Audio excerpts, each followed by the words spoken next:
நிறைய பேர் லோ பட்ஜெட்ல கார் கொண்டு வாங்கன்னு சொல்லி கேட்டுக்கிட்டே இருந்தீங்க. உங்களுக்காகவே தான் இந்த காரை கொண்டு வந்துக்கிறோம். அதுவும் 50,000 ரூபாய் டவுன் பேமெண்ட்ல இந்த காரை நீங்க உங்களுக்கு சொந்தமாக்கிக்கலாம். இப்ப நீங்க பாத்துட்டு இருக்கிற காரு ஹூண்டா இயான் எரா வேரியன்ட்ங்க. 2014 மாடல், செகண்ட் ஓனர் கண்டிஷன்ல இருக்குது. இது ஒரு பெட்ரோல் வேரியன்ட்ங்க.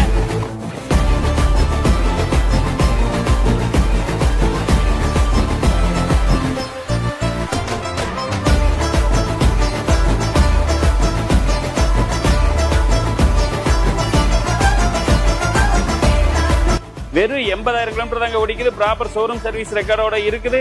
வண்டியில எந்த ஒரு டென்டோ ஸ்கிராச்சஸோ எதுவுமே கிடையாது. இன்டீரியர் பாத்தீங்கன்னா அவ்வளவு நீட் அண்ட் கிளீனா இருக்குதுங்க. ஏசி வந்துரும், பவர் ஸ்டேரிங் வந்துரும், 4 டோர் பவர் விண்டோ வந்துரும், டச் ஸ்கிரீன் மியூசிக் சிஸ்டம் இருக்குதுங்க, ரிவர்ஸ் கேமரா வந்துரும். எக்ஸ்டீரியர் பாத்தீங்கன்னா அவ்வளவு நீட் அண்ட் கிளீனா இருக்குதுங்க. எந்த ஒரு டென்டோ ஸ்கிராச்சஸோ எதுவுமே கிடையாது. டயர் கண்டிஷன் பாத்தீங்கன்னா 99% இருக்குதுங்க. பிராண்ட் நியூ டயர் தாங்க போட்டிருக்காங்க. ஃபாக் லேம்ப் வந்துரும். ஷோரூம் கண்டிஷன்ல இருக்கிற இந்த இயான் காருக்கு SST கார்ல